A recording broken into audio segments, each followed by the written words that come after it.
আজকের recipe Chinese spinach role.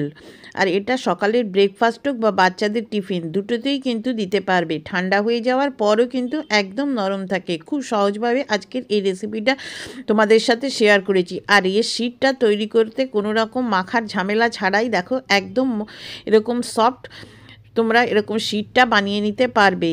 আর এটা এতটাই মজার খেতে হয় যে মুখে দিলেই মিলিয়ে যাবে। এরকম সুন্দর সুন্দর রেসিপি দেখার জন্য আমার চ্যানেল কুক উইথ বন্যাতে তোমাদের সবাইকে স্বাগত।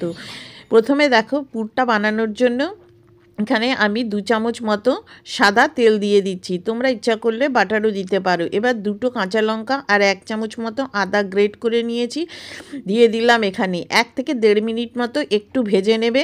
যখন আদাটা দেখবে একটু ভাজা ভাজা হয়ে এসছে তখন এর ভেতরে এরকম লম্বা লম্বা করে একটা বড় সাইজের পেঁয়াজ কেটে নিয়েছি। এবার এই পেঁয়াজটাও ভালো করে ভেজে নিতে হবে। এখানে কিন্তু হাই ফ্লেমে সব কিছু করতে হবে। এবার এখানে প্রথমে গাজরটা দিয়ে দিচ্ছি, কেননা গাজরটা নরম হতে একটু সময় নেয়, সেই জন্য প্রথমে গাজর দিয়ে দিলাম। দিয়ে এবারে এটাকে হাই ফ্লেমে অনবরত নেড়ে চেড়ে এটাকে একটু কষিয়ে নিতে হবে।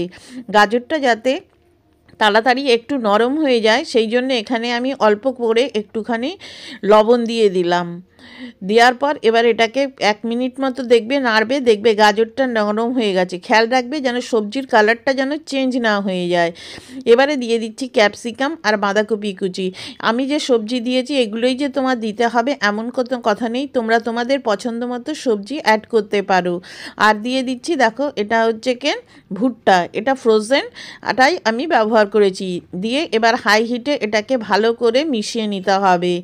এগুলো রান্না করতে কিন্তু একদম বেশি সময় লাগে না। দেখো এটা হয়ে গেছে এবং সবজিগুলিও বেশ নরম হয়ে গেছে। এবারে কিছু মশলা অ্যাড করতে হবে। প্রথমেই দিয়ে দিচ্ছি 1/4 টিস্পুন মতো চিলি ফ্লেক্স, বাচ্চারা খেলে ঝালটা কিন্তু বুঝে দেবে। আর দিয়ে দিচ্ছি 1/4 টিস্পুন মতো বা একটু বেশি 1/2 টিস্পুন মতো গোলমরিচের গুঁড়ো। কাঁচা লঙ্কাও কিন্তু ব্যবহার করেছি। 1/4 টিস্পুন মতো দিয়ে দিচ্ছি চাট মশলা। আর দিয়ে দিচ্ছি ইটালিয়ান স্পাইসেস। এর পরিবর্তে তোমরা মিক্স হার্ব যেটা আছে সেটাও কিন্তু ব্যবহার করতে পারো। ব্যাস, আর কিছু কিন্তু দিলাম না। আজকের এই পুরটাতে আমি কোনো রকম সয়া সস চিলি সসের ব্যবহার করিনি, পরে আমি একটা সস ব্যবহার করব। আর দিয়ে দিচ্ছি পেঁয়াজ পাতা।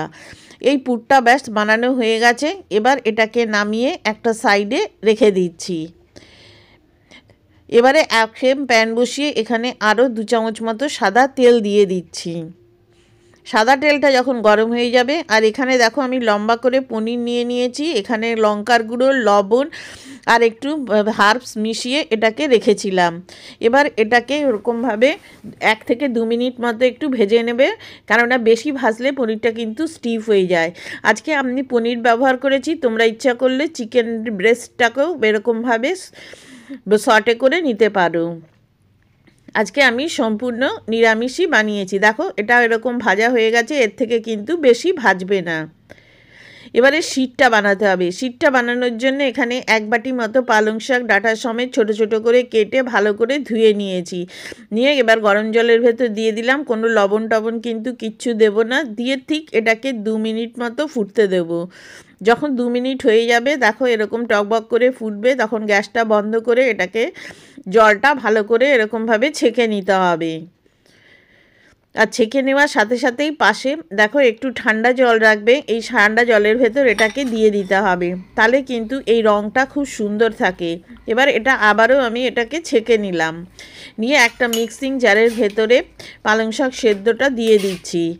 এই রেসিপিতে পালং শাক সেদ্ধ করেই কিন্তু ব্যবহার করবে, না হলে কিন্তু কাঁচাটা ব্যবহার করলে অনেক সময় পেট খারাপ হওয়ার সম্ভাবনা থাকবে। এবারে 7-8 টুকরো আদা দিয়ে দিলাম। আর দিয়ে দিচ্ছি 2টো মতো কাঁচা লঙ্কা আর 1/4 টিস্পুন মতো গোটা জিরে। আর 2 চামচ মতো যে জল সেদ্ধ করা ছিল পালং শাকে সেখান থেকে 2 চামচ জল দিয়ে দিলাম। দিয়ে এবারে এটাকে একটা স্মুথ পেস্ট বানিয়ে নেব। দেখো একদম কত কালারটা সুন্দর এসছে। এবার পরের স্টেপে চলে যাচ্ছি। একটা বাটিতে 3/4 কাপ মতো সুজি নিয়ে নিলাম। মোটা দানা সরু দানা যে কোনো সুজি হলেই হবে। আর 1/4 কাপ দিয়ে দিচ্ছি ময়দা। ময়দার পরিবর্তে তোমরা আটাও ব্যবহার করতে পারো। আর দিয়ে দিচ্ছি স্বাদ অনুযায়ী একটু লবণ। দিয়ে প্রথমে এই সবগুলো খুব ভালো করে এরকমভাবে মিশিয়ে নিচ্ছি। ভালো করে মেশানো হয়ে গেলে পরে যে পালং শাকটা সেদ্ধ করে এরকম পেস্ট বানিয়ে রেখেছিলাম সেইটা এরকমভাবে অল্প অল্প করে দেবে আর মেশাতে থাকবে, যেন কোনো লাম্পস তৈরি না হয়। দেখো সবটাই দিয়ে দিয়েছি। এটা যেরকম একটা পাতলা একটা ব্যাটার মতো তৈরি করতে হবে। দেখো ঠিক এরকম আমার মনে হচ্ছে আরেকটু জল লাগবে। আমি মিক্সিং জারটা ধুয়ে আরও আমি এখানে 1 কাপ মতো জল নিয়ে নিয়েছি। টোটাল আমার 2 কাপ মতো জল লেগেছে এই ব্যাটারটা বানাতে। দেখো খুব ভালো করে মিশিয়ে নেবে যেন কোনো লাম্পস না থাকে। দেখো মেশানো হয়ে গেছে, বাকি যে জলটা ছিল সেটাও আমি দিয়ে দিলাম। খুব মোটা ব্যাটারটা হবে না, পাতলা ব্যাটার হবে। এবার এটা একটা সাইডে 10 মিনিটের জন্য একটু রেখে দেবে। 10 মিনিট পর একটা প্যান বসিয়ে এখানে একটুখানি তেল দিয়ে দেবে, দিয়ে এরকমভাবে প্যানটাকে একটু গ্রিস করে নেবে। আমি বেগুনের বোঁটা দিয়ে গ্রিস করছি। দিয়ে এবার প্রত্যেকবার এটাকে নাড়িয়ে নিয়ে 1 হাতা করে এর উপরে এরকমভাবে দিয়ে দেবে। দিয়ে প্যানটাকে ঘুরিয়ে এরকমভাবে গোল করে নিতে হবে। একদম ঝমাখা বেলার ঝামেলা ছাড়াই এরকম ঝটপট এই শিটগুলোকে বানিয়ে ফেলতে পারবে।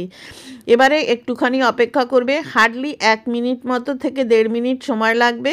ওপরটা যখন ড্রাই হয়ে যাবে 2-3 ফোঁটা তেল দিয়ে দেবে। দিয়ে দেখো ঠিক এরকমভাবে আলতো করে তুলে এটাকে এরকমভাবে উল্টে দিতে হবে। এবারে এপিট ওপিট করে ভালো করে ভেজে নিতে হবে। যেহেতু সুজি দেওয়া আছে এটা তুলতে কোনো অসুবিধা হবে না, অনায়াসেই কিন্তু প্যান থেকে বেরিয়ে আসবে। দেখো ঠিক এরকম চেপে চেপে একটুখানি করে ভেজে নিতে হবে। 2 থেকে 3 মিনিটের মধ্যেই কিন্তু এটা ভাজা হয়ে যাবে। দেখো কত সুন্দর তৈরি হয়েছে। এরকমভাবে তোমরা রুটি মানে লাঞ্চেও কিন্তু তরকারির সাথে এটাকে নিয়ে যেতে পারো। আবারও দেখো বেগুনের বোঁটাটা দিয়ে দিলাম, দিয়ে একটু গ্রিস করে দিলাম। একদম কম তেলে কিন্তু এটা তৈরি হয়ে যায়। আবারও 1 হাতা করে দিয়ে এটাকে এরকমভাবে ঘুরিয়ে নেবে। খুব বেশি কিন্তু প্যানটা যেন গরম না হয়ে যায়, তাহলে একটু ঠান্ডা করে নেবে। দেখো ঠিক এরকমভাবে আমি করে নিয়েছি। আজকের এই রেসিপিটা তোমরা কোথা থেকে দেখছো জানালে আমি তোমাকে থ্যাংক ইউ বলতে পারি। আর একদিন অন্তর একদিন সন্ধ্যা ঠিক 6:30 নাগাদ আমি নতুন ভিডিও আপলোড করি। যারা আমার বন্ধু হয়েছো তাদেরকে অসংখ্য ধন্যবাদ। আর যারা এখনও আমার বন্ধু হয়নি তারা প্লিজ সাবস্ক্রাইব করে আমার বন্ধু হয়ে যাওয়ার অনুরোধ রইল। দেখো এদিকে কিন্তু পুরটাও ঠান্ডা হয়ে গেছে। আর এখানে আমি তন্দুরি যে শেজওয়ান সস আছে সেইটা আজকে এখানে দিলাম। তোমরা এর পরিবর্তে এখানে মেয়োনিজ দিতে পারো বা তোমাদের পছন্দ মতো যে কোনো সস দিতে পারো। 1 টেবিল চামচ মতো টমেটো সস দিয়ে দিলাম। দিয়ে এটাকে খুব ভালো করে এরকমভাবে মিশিয়ে নিচ্ছি। একবার বন্ধুরা এইভাবে বানিয়ে খেয়ে দেখো কি দারুণ খেতে লাগে এই রোলটা। বাড়ির সবাই কিন্তু পছন্দ করবে। ব্রেকফাস্টেও কিন্তু তোমরা এরকম হেলদি একটা রেসিপি বানিয়ে নিতে পারো। দেখো এটা হয়ে গেছে। পনিরটাও এরকমভাবে নিয়ে নিয়েছি। আর যে পরোটাটা তৈরি করলাম সেটাও এরকম হয়ে গেছে। কত সুন্দর দেখতে হয়েছে, সবুজ সবুজ। এবং এইরকম শীতের দিনে এই সব খাবারগুলো কিন্তু খেতেই হবে। দুটো নিয়ে নিলাম এরকমভাবে। নিয়ে এবারে যে পুরটা বানিয়েছি সেই পুরটা 2 চামচ মতো করে এখানে দিয়ে দিচ্ছি। একটু বেশি করেই দিচ্ছি, খেতে ভালো লাগবে। আর আমি এখানে আগেও বলেছি এই পুরটা বানাতে যে যে সবজি দিয়েছি তোমরা তোমাদের ইচ্ছা মতো সবজি ব্যবহার করতে পারো।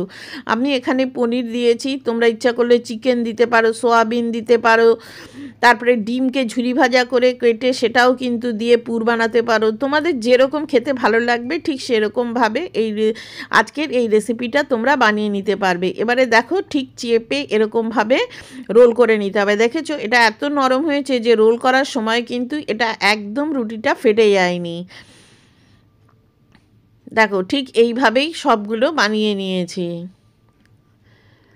আমার চ্যানেলের রেসিপিগুলো বন্ধুরা তোমাদের কেমন লাগছে সেটা অবশ্যই কমেন্ট করে আমাকে জানিও। আর ভালো লাগলে পরে আমার বন্ধু হয়ে যাওয়ার অনুরোধ রইল। ঠিক এইভাবেই আমি বানিয়ে নিয়েছি সবগুলো। আমি যে পরিমাণে ব্যাটার নিয়েছিলাম সেখান থেকে মোটামুটি 10টা মতো তৈরি হয়েছে। আমি এখানে 4-5টা বানিয়েছি, আর বাকিগুলো কিন্তু একটা এয়ারটাইট কন্টেনারে করে ফ্রিজে রেখে দিয়েছি। পরে এটা তোমরা রুটির মতোও খেতে পারো, বা পরে ইচ্ছা করলে অন্যভাবে পুর তৈরি করেও এটাকে বানিয়ে নিতে পারো। দেখো কত সুন্দর দেখতে লাগছে, আর দেখতে যেমন সুন্দর হয়েছে খেতেও কিন্তু অসাধারণ হয়। একদিন বাড়িতে না বানিয়ে খেলে বুঝবে না এটা কতটা মজার খেতে হয়। আমি আমার রেসিপি চ্যানেলে একটা পাটিসাপটার রেসিপি শেয়ার করেছি, সেটা তোমাদের বন্ধুরা এত ভালো লেগেছে দেখে আমি তোমাদের কাছে অসংখ্য অসংখ্য ধন্যবাদ জানাচ্ছি। এবারে দেখো ভেতরটা কেটে কেমন দেখাচ্ছে বা কেমন হয়েছে।